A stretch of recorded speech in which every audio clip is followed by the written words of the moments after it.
Episode 1. The Bells That Called Her Name. The first time Maria heard the bells, she thought it was a dream, the kind that leaves a chill on your skin long after waking. But when she Saturday up in the convent's cold stone room, wide awake and heart pounding, she realized something was wrong. It was 3:33 a.m., and the funeral bells were ringing, not softly, not distant, but loud and deliberate, echoing through the monastery, as if mourning someone freshly dead. Maria threw her blanket off, barefoot on freezing tiles, and crept to the small window that overlooked the old chapel courtyard. Mist drifted like forgotten incense. Everything was still. No lights, no figures, no reason for bells. And yet, they tolled. 1, 2, 3, each chime like a nail in a coffin she hadn't yet seen. Maria wasn't afraid at first. She was pious, untouched by man or sin. Her life had been a litany of silence,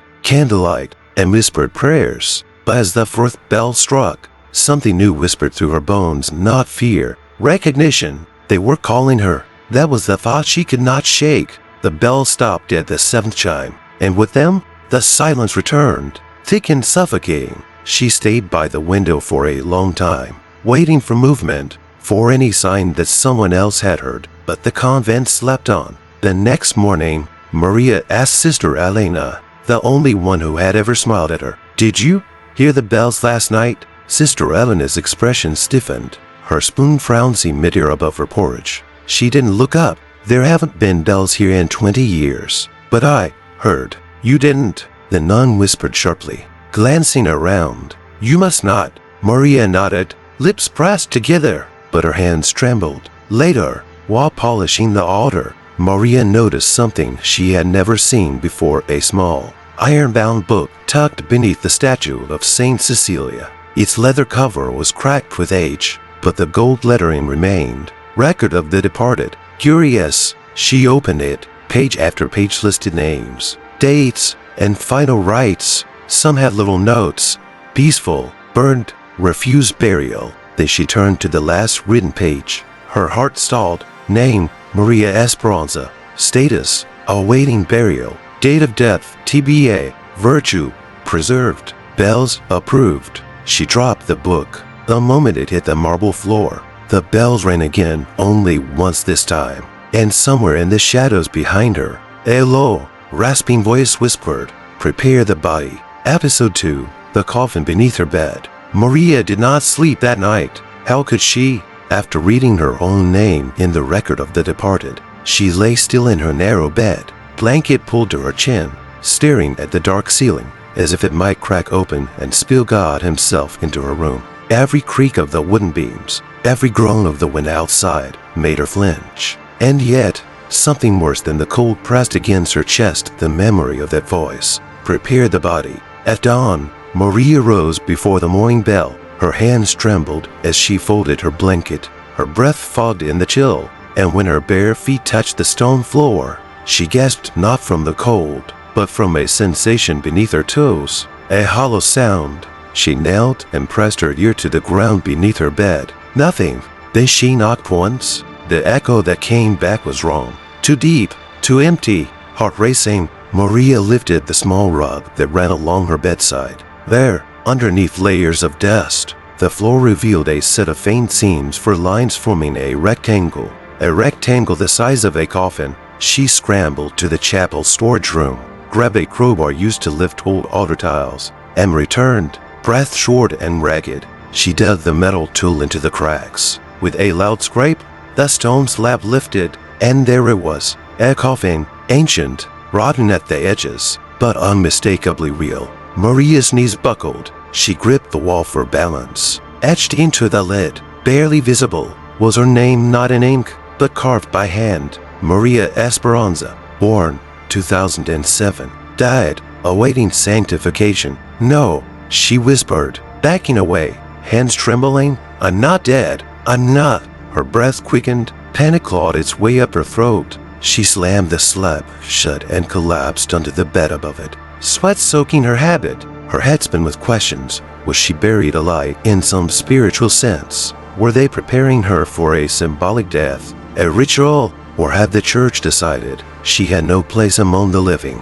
That day, she avoided the others. At lunch, Sister Elena refused to meet her gaze. The priest didn't come to Mass. The bells didn't ring, but there was no comfort. At midnight, Maria woke with a jolt. Her bed had moved. She looked down. The rug was gone. The stone slab had shifted. A crack was now open just wide enough for a finger to push through from inside. She dared not breathe. Then, tap, tap, tap, 3 soft knocks from beneath, and then the whisper again. But this time clearer, closer. Lie still, child. The mourners are on their way. Episode 3.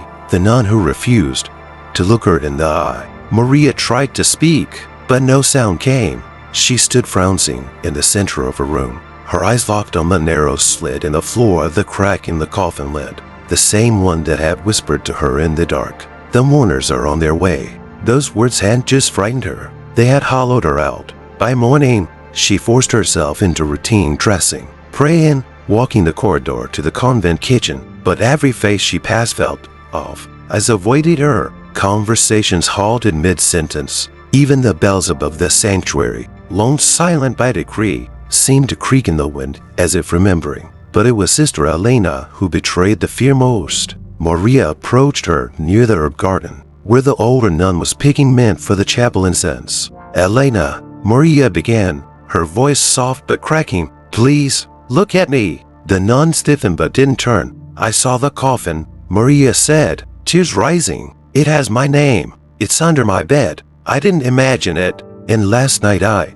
heard. Enough. Elena's voice was strained, as if holding back something foul. You mustn't speak of such things. But it's real. No, Maria. Elena finally turned, but her gaze fixed on the ground. What is real is what God ordains, what the church decides. If the bells have chosen you, then your silence is your salvation. The bells, Maria echoed. You said they hadn't rung in 20 years. Elena closed her eyes. A tear slipped down her cheek. Unbidden, they only toll for those heaven has claimed. Sometimes, before death. Sometimes, before the soul is ready. Maria reached for her, but the nun stepped back, dropping her herbs. You are still pure, she whispered, still untouched. That is why you hear them. The veil is thinnest for those whose hearts remain unspoiled. But that also means, she trailed off. What? Maria urged. Elena finally looked up, not into Maria's eyes, but at her forehead,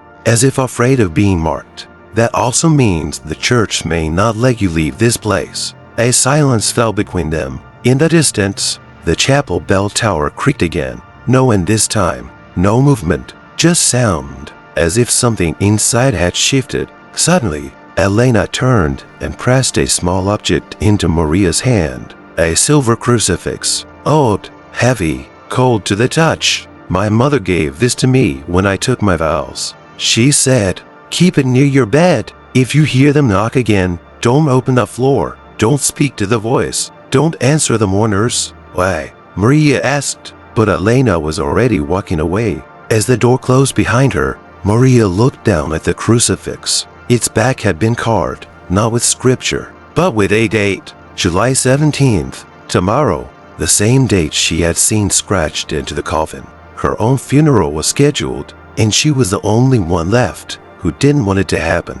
Episode 4. The Black Veil Procession. Maria didn't sleep. She clutched the silver crucifix beneath her pillow, its edges digging into her palm like a warning card in metal. Every minute that passed dragged her closer to dawn and to July 17th. The date etched on the coffin, the back of the crucifix. She now feared. Into her fate. Midnight came like a blade. No bells this time. No whispers. Only stillness. But stillness, Maria had learned it, was more dangerous than sound. Somewhere beyond her door, she heard a soft shuffle. Then another, slow, deliberate, fabric brushing stone. Steps without shoes. She rose quietly, slid open the door, and peeked into the corridor. At first, there was nothing. When candlelight, faint, flickering, carried by figures in long black robes, moving silently down the hallway. At least 7 of them, veils draped low over their faces, hands clasped around rosaries and wax tapers. The procession of mourning. Maria followed from a distance. Barefoot and trembling, the figures floated, their feet barely making a sound as they entered the chapel. She pressed herself against the cold wall and peered in. The chapel was bathed in unnatural light, not from the candles, but from something bluish and pale, like the glow of breath in winter air. The veiled nuns stood in a semicircle around the altar, but there was no altar. In its place, a coffin, the same size, the same markings, her name carved into the wood. Maria's knees nearly buckled. The veiled women began to hum a low, guttural melody that was neither Latin nor song, more like weeping made into music. Then, one by one, they placed offerings on the coffin: a white veil, a crucifix, a withered lily, a spool of red thread, and last, a lock of golden hair. Maria gasped. It was hers. She reached up to her braid. A piece was missing. She stepped into the chapel without thinking, drawn toward the coffin like it had gravity. The humming stopped. All 7 veiled figures turned toward her. Maria frowned. Why? She whispered. Why are you burying me? None of them spoke. Instead, the tallest among them stepped forward, veil fluttering in a breathless breeze. She held out a scroll, sealed in black wax. Maria took it. Her hands shook as she broke the seal. Inside, written in perfect calligraphy, Maria Esperanza, the soil rejects your body. The spirit refuses your exit. Only silence will keep you safe. Sancta Vox. Suddenly, the chapel was empty. No coffin, no women, no bow, only darkness. Maria stood alone, scroll in hand, and something inside her began to unravel like her soul had been seen and chosen, but not by God. Episode 5. The Priest Who Buried Secrets. The next morning, Maria walked into Father Mateo's study without knocking. She didn't care if it was forbidden. Not anymore. He sat at his desk in a heavy black cassock, sipping bitter coffee, his back rigid like a man who expected confrontation. Dust floated in the slanted beams of light through the stained glass window, painting his figure in shades of blood and gold. Maria, he said, without turning, you're not allowed in here. She stepped forward. Her voice was calm, too calm. Why is there a coffin under my bed? He didn't move. Why is my name in the record of the departed? Still nothing. She placed the scroll from the midnight procession on his desk, letting it unfurl like a death sentence. Finally, it looked up. His eyes were tired, older than they'd seemed during Mass, the way a candle seems tall until it's burned down to the wick. I warned them this would happen. He muttered that the bells would find another. Maria leaned closer. Another what?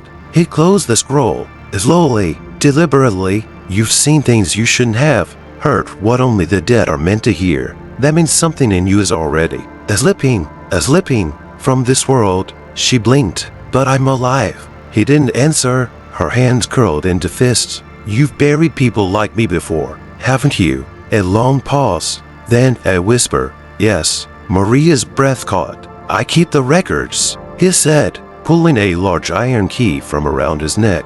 And I keep the doors locked for a reason. He opened a drawer and retrieved a thin, leather-bound book, smaller than the record of the departed, but far more worn. No title on the cover. Inside, names, dates, confessions, and illustrations. Each page detailed a girl, a nun, a novice, each one pure, pious, and dead before 20. One page was marked with a crimson ribbon. Maria turned to it. Her own face stared back, sketched in charcoal, too precise to be coincidence. Her eyes, her braid, the same silver crucifix at her throat. Underneath it, Maria Esperanza chosen, bells heard, procession witnessed, estimated spiritual departure, July 17th. No, she whispered. No, this isn't real. This can't be real. It is, Father Mateo said, almost gently. The church doesn't kill them, Maria. It prepares them, makes them ready to leave. Some souls are, to cling,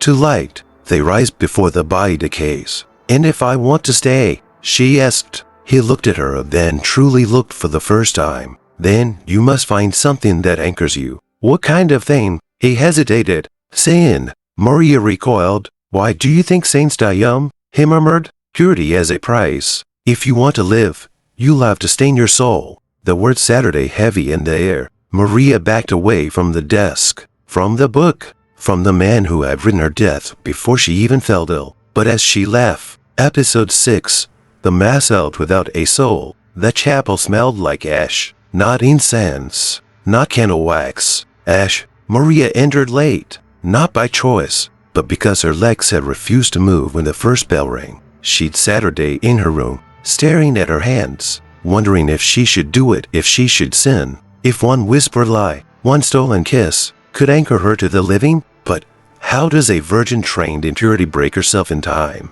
Now she stood in the doorway of the chapel, clutching the pew for support. Mass was already underway, or something pretending to be Mass. Father Mateo stood at the altar, his mouth moving in silent rhythm, lips forming Latin phrases, but no sound emerged. The congregation, a sea of black habits and bowed heads, didn't move. No one responded. No amen, no and with your spirit. Just stillness. Maria stepped inside. The air was warm, thick, like breathing through gauze. She slid into the last pew, heart thudding. She recognized no one. The nuns in the pews were veiled, not like the living war, but like burial cloths. Faces covered, hands folded over motionless laps, eyes hidden, eyes that might not even be there. Father Mateo lifted the chalice, but instead of wine, the cup held black liquid, thicker than blood. It didn't ripple, didn't catch the light. Then he looked up and locked eyes with Maria. He smiled. It was the first time she'd ever seen him smile. He placed the chalice down and opened a large wooden box behind the altar. Not a tabernacle, a coffin. Inside it, Maria saw herself, still, pale, lips sewn shut, her silver crucifix resting on folded hands. No, she whispered, her knees weakened. I'm not dead. I'm not. The congregation turned in unison. Every veil lifted. There were no faces, just skin stretched tight, eyes missing, mouth sealed by thread, sewn in the same way as the version of her in the coffin. Maria stumbled back, her hand brushing a hymnal. When she looked down, it wasn't a hymnal. It was the record of the departed, open to the final page. Her page. Only this time, the death date was filled in. July 17th. Today. She turned and ran, nearly collapsing as the chapel doors groaned shut behind her. Back in her room, she collapsed against the wall, heaving. Find something that anchors you, Father Mateo had said. Sin. But Maria had something else. She dug beneath her mattress, pulling out the scroll from the black veil procession. The parchment trembled in her hands. The final line flickered like the ink itself was alive. A new sentence had appeared. Tonight, the soul must be claimed by heaven or by something else. She looked at her crucifix, then out the window. The final bell would toll soon, and someone or something would be waiting for her body. Episode 7, The Confession That Wasn't Hers. The confessional booth stood like a shadow in the back of the chapel. Maria had never feared it until now. She used to kneel inside, whispering prayers like secrets, sins like soft regrets. But tonight, her steps toward it felt like walking into a tomb. The same airless stillness, the same dreadful knowing. Yet something pulled her forward. Not curiosity, a voice. She'd heard it an hour ago, not in her ears but in her chest, like a memory that had never belonged to her. Forgive me, Father, for I have sinned. And then, shuffles, dirt, a heartbeat that didn't stop when the body went still. That wasn't her memory, that wasn't her voice, but it had been inside her head. Now it was behind the confessional curtain. Maria stepped in, the wood groaned beneath her knees. She pulled the veil, closed and waited. Silence, then breath. From the other side of the screen, then words. I buried her. The voice rasped. Not a man, not a woman, ageless, raw. She was still warm when we closed the lid,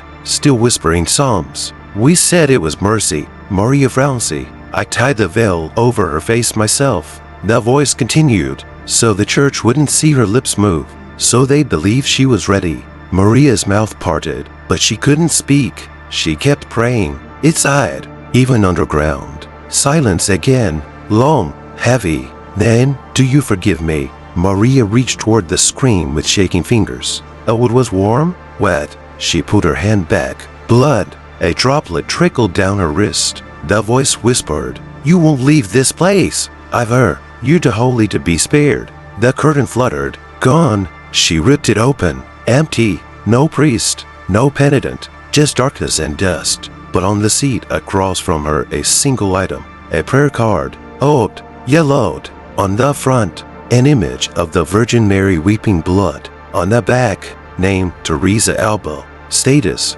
buried alive. Virtue, untouched. Confession, rejected. Outcome, sanctified by silence. Maria staggered out of the booth. The card clutched to her chest. Another girl, another name, another virgin entombed before her time. She ran to the library and flung open the archive shelves, pulling books, records, funeral logs. In every decade a name, a girl, a blessed death. They called it sanctification, but it was sacrifice. Suddenly, the bells tolled once. 3:33 a.m. Maria dropped the card. Outside her door, footsteps began. Soft, slow, rhythmic. The mourners. They were coming again, but this time, Maria would not lie still. Episode 8. The Dead Girl in the Mirror. The mirror in Maria's room had always been ordinary. Plain, small, framed in cracked wood, hung above the washbasin like an afterthought. But tonight,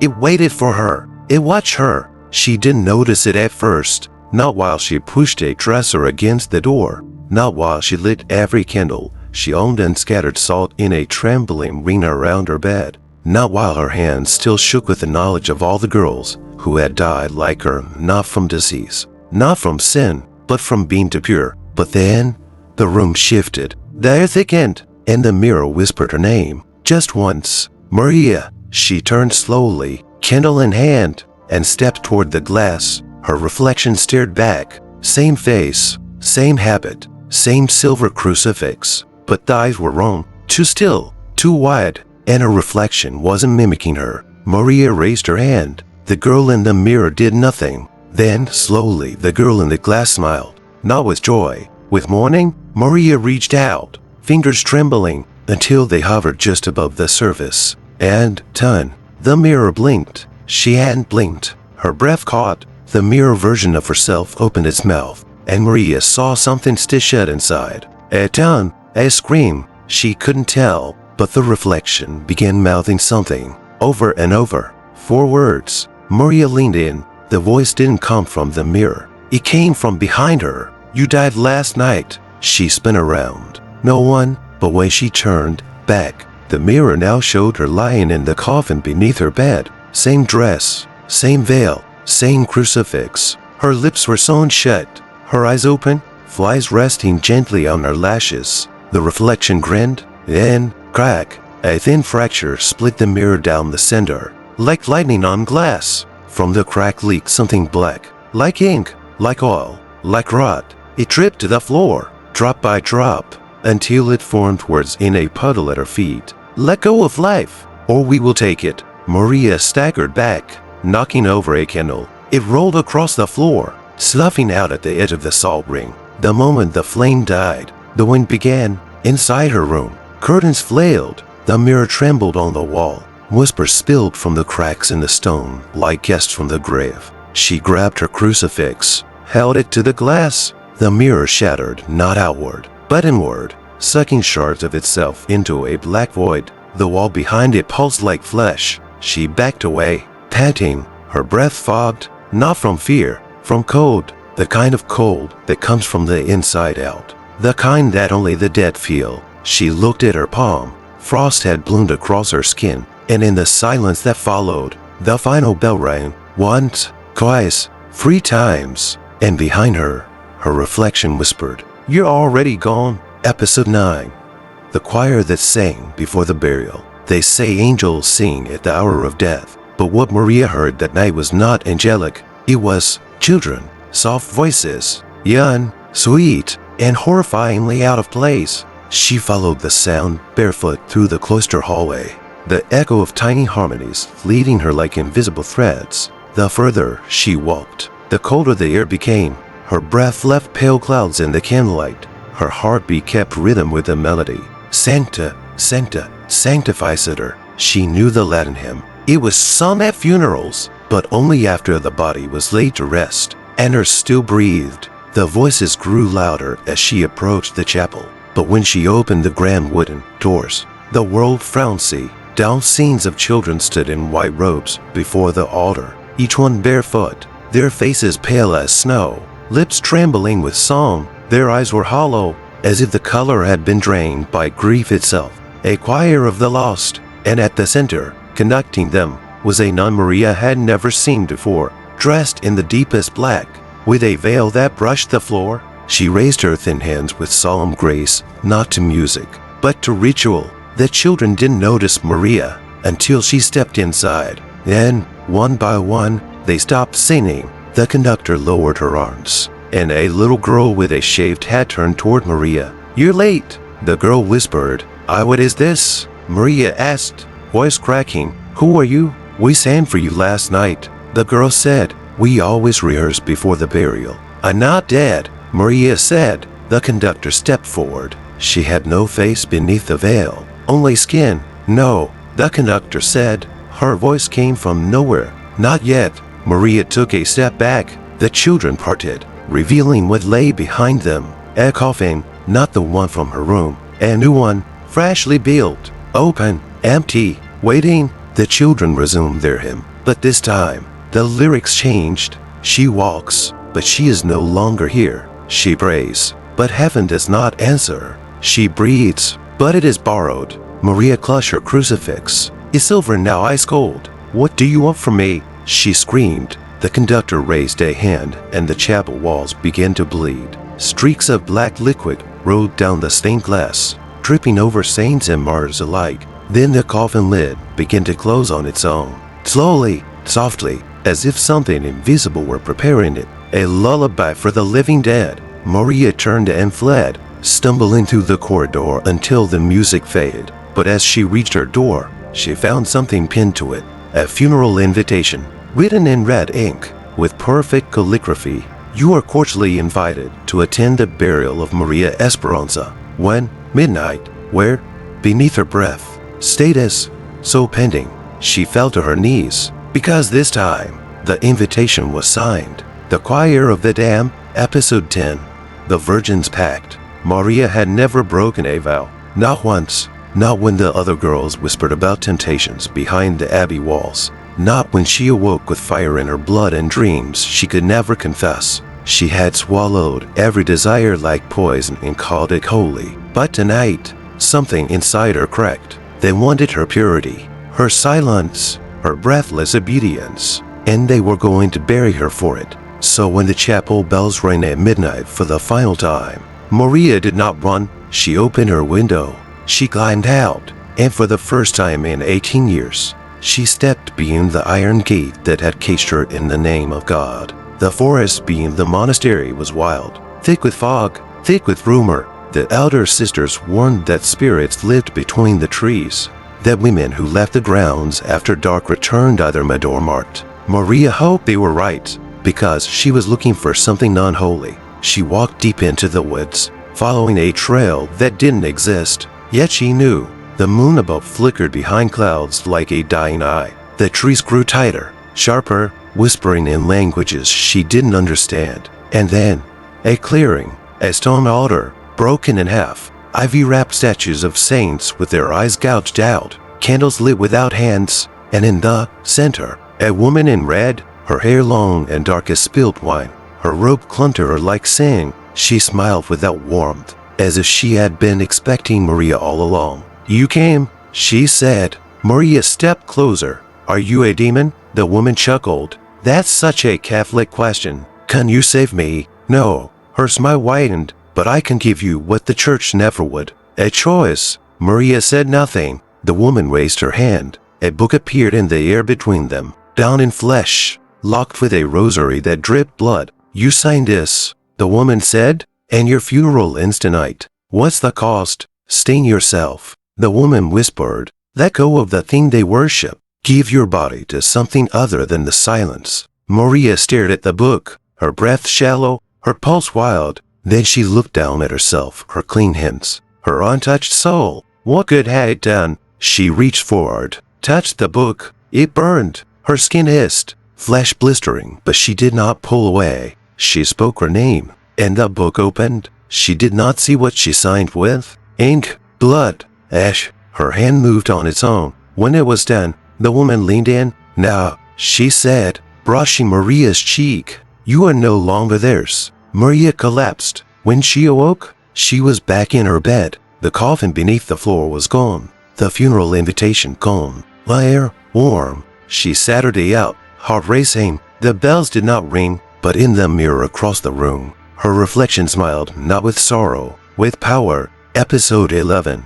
The exorcism that failed. Maria woke to silence. Real silence. No bells, no whispers, no morning hymns behind the walls. For the first time in nights, the air did not taste of graves, but peace was a lie. Because as she dressed, she noticed it. The silver crucifix around her neck had turned black. The metal flicked like ash against her skin. Her rosary, once white, now bore crimson beads. Something had changed. No, she had changed. The door creaked open. Sister Elena stood in the threshold. Eyes hollow, in her trembling hands, a scroll. Not an invitation this time, a summons. By order of the diocesan authority, Maria Esperanza is to undergo an emergency rite of cleansing. Today, before sunset. Who ordered this? Maria whispered. Elena didn't answer, but she was crying. The exorcist arrived before the evening prayer. He was not a man of robes and relics. He wore black denim, leather gloves, a wooden cross hung from his belt, not around his neck as if afraid of it touching his skin. His name was Father Lazzaro, and when he looked at Maria, he did not see a girl. He saw a battlefield. They locked her in the prayer chamber, chained to the floor with sacred iron. Candles burned low, salt ringed the walls. The stained glass windows had been blacked out. She sat her day in the center, calm, until they began the rite. In the name of the Father. Maria laughed softly. It wasn't hers. It crawled from her throat like smoke. The priest didn't flinch. And of the Son, and of the Holy Spirit. The floor shook. A voice filled the room, hers, yet deeper, wiser, older. You are not worthy to speak his name in her presence. Father Lazzaro raised the cross. Maria's skin blistered, but she did not scream. She smiled. She signed the book. The voice cooed. She chose breath over blessing. And now, she is neither yours nor theirs. The candles extinguished all at once. The chains snapped. Maria stood slowly. The priest backed away, trembling. You think this is possession?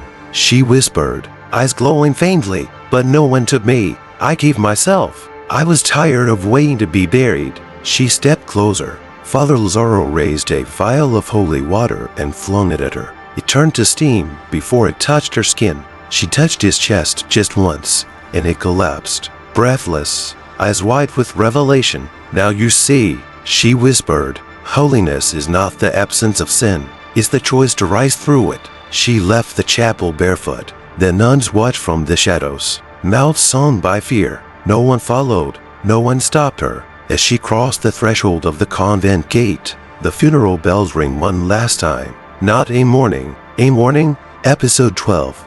The Last Supper before her death. The letter came at dusk, tucked beneath a stone on her windowsill, unsealed, unsigned, but written in a hand Maria knew too well.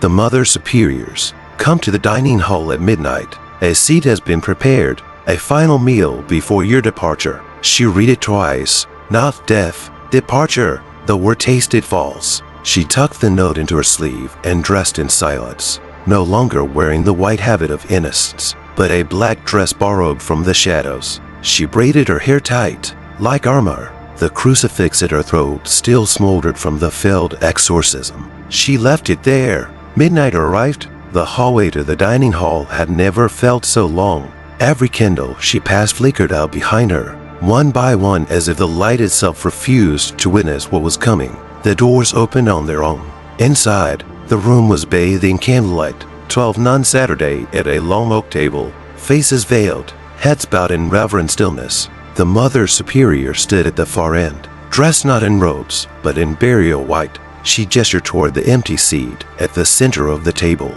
Come, child, she said. The flesh must be fed before the soul is sealed. Maria walked in, step steady. Her chair was different from the others, smaller, lower to the ground, carved with strange symbols she didn't recognize. As she sat her day, the table revealed its horror. The plates, each one shaped like a headstone, every name engraved in Latin. but one stood out, Maria Esperanza, and her plate was untouched. Everyone else had eaten from their tombstone plates. The nuns consumed in silence wafers blackened with ash, wine thick as blood, fruit rotting but sweet on the tongue. Maria's appetite had fled long ago. The Mother Superior raised her goblet. "This is the meal that parts the veil," she declared. "One final taste of the living world. After tonight, you shall belong fully to the sanctified sleep." Maria leaned forward. "I already made my pact," she said softly. "My soul is no longer yours to bury." The nuns frowned. The Mother Superior smiled. "Who did you give it to?" she asked. Maria's eyes glowed faintly in the candlelight. "Someone who never demanded silence in exchange for love." The candles flickered violently from the corners of the hall. Shadows spilled across the walls, slithering, rising, forming the shapes of girls long dead. Veiled, bound, eyes hollow, but watching, the nuns stood, hissing Latin prayers. But Maria rose too, and spoke a language none of them understood. Not Latin, not human. The chandeliers crashed from the ceiling. Every goblet shattered. The shadows screamed, not in pain, but in freedom. The girls were awakening, no longer bodies in graves, but voices in the storm. Maria turned to the Mother Superior and whispered, "The dead do not belong to you anymore." Then she walked out. Episode 13. The day the bells stopped, the village awoke to silence. No bells, no morning mass, no footsteps in the corridors of the convent. Only stillness, deep, strange, unnatural. It was the first time in 80 years that the bells hadn't tolled for sunrise. And yet, the sun rose anyway. Maria stood at the edge of the chapel roof, barefoot on slate, black dress whipping in the wind like a flag of defiance. Below her, the world continued as if it hadn't tried to bury her alive, as if it had mourned her while her heart still beat. She didn't smile. She didn't cry. She remembered. One by one, the girls had come to her last night. Spirits that once whispered now sang not the dirges of the damned, but the songs of souls finally released. Teresa Alba, Lucia de la Cruz, Sister Verena, names once erased from record now burned across the walls of the convent in shadow and flame. And then they vanished, not in grief, in peace. The pact Maria made had broken the cycle, but it had also made her something the church could never allow. A virgin who chose power instead of purity. They erase her name by sunrise. Literally, in the records, in the archives, in the stone above her room door, Maria Esperanza ceased to exist. Even the priest, Father Mateo, when questioned later by the bishop, only blinked and said, "There is no such girl. You must be mistaken." The Mother Superior never spoke again, not out of defiance, out of fear. She had seen the way Maria's eyes glowed when she walked away from the final meal. Not possessed, awakened. Something older than their rituals had stirred in the girl, something holier than silence. By noon, her bed was empty. By dusk, her coffin sealed shut beneath the chapel had disappeared entirely, and the bells, still, mute, forever silenced, because the one they tolled for had rejected their mourning. Some say she wandered into the woods, a ghost made flesh. Others say she walks barefoot through villages at night, pressing her hand against the doors of girls who pray too hard, too earnestly, warning them, do not confuse holiness with obedience. But there are those, the broken, the exiled, the ones who survived the rituals, who believe she became something divine, not a saint, not a martyr, a reminder that silence is not always sacred, that burial is not the same as death, and that sometimes a virgin who hears her own funeral before dying is not meant to die, but to resurrect everything that was buried before her. Episode 14. The funeral she attended. It began with a procession, veiled nuns in black, candles burning against the wind, a coffin carried on 6 shoulders, swaying gently with each step, and at the very back, uninvited and unseen, walked Maria Esperanza barefoot,